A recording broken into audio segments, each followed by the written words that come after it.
ಇದು ಈಗ ಬಿಡದಿಯಲ್ಲಿ ನಿನ್ನೆ ರೈತರು ಹೋಗಿರುವಂತಹ ಸರ್ವೆ ಆಫೀಸರ್ಗೆ ಒಂದು ಪಂಕೆಯಲ್ಲಿ ಹೊಡೆದಿರೋದು ಕಲ್ಲು ಎಸೆದಿರೋದು ಅದ್ರ ಜೊತೆಗೆ ರೈತರ ಮೇಲೆ FIR ಆಗಿದೆ ಸರ್. ತೀವ್ರ ವಿರೋಧ, ಬಿಡದಿ ಬೇಡ ಟೌನ್ಶಿಪ್ ಅನ್ನೋದು ನಿನ್ನೆ ಕಾಣಿಸಿದೆ. ನೋಡಿ, ಅವರು ಕಾನೂನಾತ್ಮಕವಾಗಿ ಅವರು ಕೇಳಿಕೊಂಡು ನಮಗೆ ಇದನ್ನ ಮಾಡಬೇಡಿ ಅಂತ ಹೇಳಿ ಅವರ ಪ್ರತಿಭಟನೆ ಮಾಡೋದ್ರಲ್ಲಿ ಅಥವಾ ಶಾಂತಿಯಿಂದ ಪ್ರತಿಭಟನೆ ಮಾಡೋದನ್ನ ನಾವು ಯಾರು ಕೂಡ ಬೇಡ ಅಂತ ಹೇಳೋದಿಲ್ಲ. ಆದ್ರೆ ಇದರ ಹಿಂದೆ ರಾಜಕೀಯ ಕಾರಣಕ್ಕೆ, ರಾಜಕೀಯ ಒಂದು ಒತ್ತಡಕ್ಕೆ ಮಣಿದು ಅವರು ಆ ರೀತಿ ಪ್ರತಿಭಟನೆಗಳನ್ನ ಮಾಡಿದ್ರೆ ಸರ್ಕಾರ ಅದನ್ನ ಖಂಡಿತವಾಗಿ ಕಾನೂನಾತ್ಮಕವಾಗಿ ಏನ್ ಕ್ರಮ ತಗೋಬೇಕೋ ತಗೊಳ್ತಾರೆ. ಯಾಕೆಂದ್ರೆ ಇದು ನ್ಯಾಯಯುತವಾಗಿ ಅವರು ಹೋರಾಟ ಮಾಡೋದ್ರಲ್ಲಿ ತಪ್ಪೇನಿಲ್ಲ. ಅವ್ರು ಹೇಳ್ಕೊಳ್ಳಿ. ನಾವು ಸರ್ಕಾರ ಹೇಳ್ತೀವಿ, ಹೌದು ನಮ್ಗೆ ಈ ರೀತಿ ಈ ಕಾರಣಕ್ಕೆ ಈ ಜಮೀನು ಬೇಕಾಗತ್ತೆ, ನಿಮಗೂ ಕೂಡ ಒಳ್ಳೇದ್ ಮಾಡ್ತೀವಿ ಅಂತ ಹೇಳುವಂತದ್ದನ್ನ ಸರ್ಕಾರ ಹೇಳುತ್ತೆ. ಆದ್ರೆ ಯಾರದೋ ಒಂದು ಒತ್ತಡಕ್ಕೆ ಮಣಿದು ರಾಜಕೀಯ ಕಾರಣಕ್ಕಾಗಿ ಈ ರೀತಿ ಎಲ್ಲ ಮಾಡಿದ್ರೆ ಕಾನೂನು ಏನ್ ಕ್ರಮ ತಗೋಬೇಕೋ ತಗೊಳ್ತಾರೆ. ಅಧಿವೇಶನ ನಡೆಯುವಂತ ಈಗ ಚಾನ್ಸಸ್ ಇದೆ, ಬಟ್ ಇನ್ನ ಕ್ಯಾಬಿನೆಟ್ ಎಕ್ಸ್ಪಾನ್ಷನ್ ಆಗಿಲ್ಲ. ಒಂದಿಷ್ಟು ಸಮಸ್ಯೆಗಳಾಗಬಹುದು ಸ್ಟೇಟ್ ವೈಡ್ ಅಂತ ಸರ್. ಇಲ್ಲ, ನೋಡೋಣ. ಅದನ್ನೆಲ್ಲವನ್ನು ಕೂಡ ನಾವು ಫೇಸ್ ಮಾಡಲೇಬೇಕಲ್ಲ, ಮಾಡ್ತೀವಿ. ಈಗ ಇನ್ನೂ 20 ಹುದ್ದೆಗಳು ಸಚಿವ ಸಂಪುಟದಲ್ಲಿ ಖಾಲಿ ಇದೆ. ಅದನ್ನ ತುಂಬೋದಕ್ಕೆ ಈಗಾಗಲೇ ಹೈಕಮಾಂಡ್ನವರು ಚರ್ಚೆಗಳನ್ನ ಮಾಡ್ತಿದ್ದಾರೆ.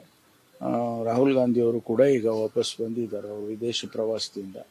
ಬಹುಶಃ ಮುಂದಿನ ದಿನಗಳಲ್ಲಿ ಕೆಲಸ ಆಗುತ್ತೆ. ನಾರಾಯಣ ಸ್ವಾಮಿ ಮಾತಾಡುವಾಗ ಯಾರು ಅತ್ಯಂತ ಹೆಚ್ಚಿನ ತೂಕವನ್ನ ಹೈಕಮಾಂಡ್ ಕಲ್ಪಿಸ್ತಾರೆ ಕಪ್ ಕಾಣಿಕೆಯನ್ನು ಅವರಿಗೆ ಸಚಿವ ಸ್ಥಾನವನ್ನ ಕೊಡ್ತಾರೆ.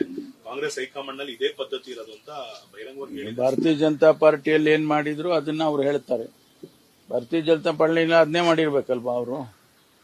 ಅದನ್ನ ಅವರು ನಮ್ಮ ಬಗ್ಗೆ ಹೇಳೋದು ಅಷ್ಟು ಸರಿ ಇರಲ್ಲ. ನೋಡಿ, ಅವರು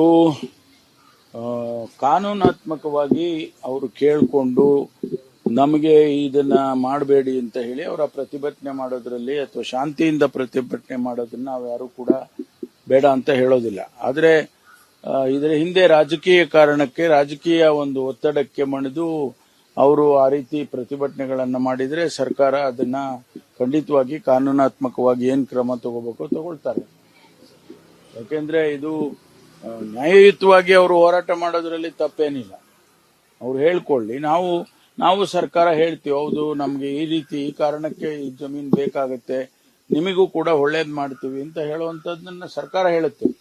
ಆದ್ರೆ ಯಾರದೋ ಒಂದು ಒತ್ತಡಕ್ಕೆ ಮಣಿದು ರಾಜಕೀಯ ಕಾರಣಕ್ಕಾಗಿ ಈ ರೀತಿ ಎಲ್ಲ ಮಾಡಿದ್ರೆ ಕಾನೂನು ಏನ್ ಕ್ರಮ ತಗೋಬೇಕೋ ತಗೊಳ್ತಾರೆ. ಅಧಿವೇಶನ ನಡೆಯುವಂತ ಈಗ ಚಾನ್ಸಸ್ ಇದೆ, ಬಟ್ ಇನ್ನ ಕ್ಯಾಬಿನೆಟ್ ಎಕ್ಸ್ಪಾನ್ಷನ್ ಆಗಿಲ್ಲ. ಒಂದಿಷ್ಟು ಸಮಸ್ಯೆಗಳಾಗಬಹುದು ಸ್ಟೇಟ್ ವೈಡ್ ಅಂತ ಸರ್. ಇಲ್ಲ, ನೋಡೋಣ. ಅದನ್ನೆಲ್ಲವನ್ನು ಕೂಡ ನಾವು ಫೇಸ್ ಮಾಡಲೇಬೇಕಲ್ಲ, ಮಾಡ್ತೀವಿ. ಈಗ ಇನ್ನೂ 20 ಹುದ್ದೆಗಳು ಸಚಿವ ಸಂಪುಟದಲ್ಲಿ ಖಾಲಿ ಇದೆ. ಅದನ್ನ ತುಂಬೋದಕ್ಕೆ ಈಗಾಗಲೇ ಹೈಕಮಾಂಡ್ನವರು ಚರ್ಚೆಗಳನ್ನ ಮಾಡ್ತಿದ್ದಾರೆ. ರಾಹುಲ್ ಗಾಂಧಿ ಅವರು ಕೂಡ ಈಗ ವಾಪಸ್ ಬಂದಿದ್ದಾರೆ ಅವರು ವಿದೇಶ ಪ್ರವಾಸದಿಂದ. ಬಹುಶಃ ಮುಂದಿನ ದಿನಗಳಲ್ಲಿ ಕೆಲಸ ಆಗುತ್ತೆ. ನಾರಾಯಣ ಸ್ವಾಮಿ ಮಾತಾಡುವಾಗ ಯಾರು ಅತ್ಯಂತ ಹೆಚ್ಚಿನ ತೂಕವನ್ನ ಹೈಕಮಾಂಡ್ ಕಲ್ಪಿಸ್ತಾರೆ ಕಪ್ ಕಾಣಿಕೆಯನ್ನು ಅವರಿಗೆ ಸಚಿವ ಸ್ಥಾನವನ್ನ ಕೊಡ್ತಾರೆ. ಕಾಂಗ್ರೆಸ್ ಹೈಕಮಾಂಡ್ ನಲ್ಲಿ ಇದೇ ಪದ್ಧತಿ ಇರೋದು ಅಂತ ಬಹಿರಂಗವಾಗಿ ಭಾರತೀಯ ಜನತಾ ಪಾರ್ಟಿಯಲ್ಲಿ ಏನ್ ಮಾಡಿದ್ರು ಅದನ್ನ ಅವ್ರು ಹೇಳ್ತಾರೆ.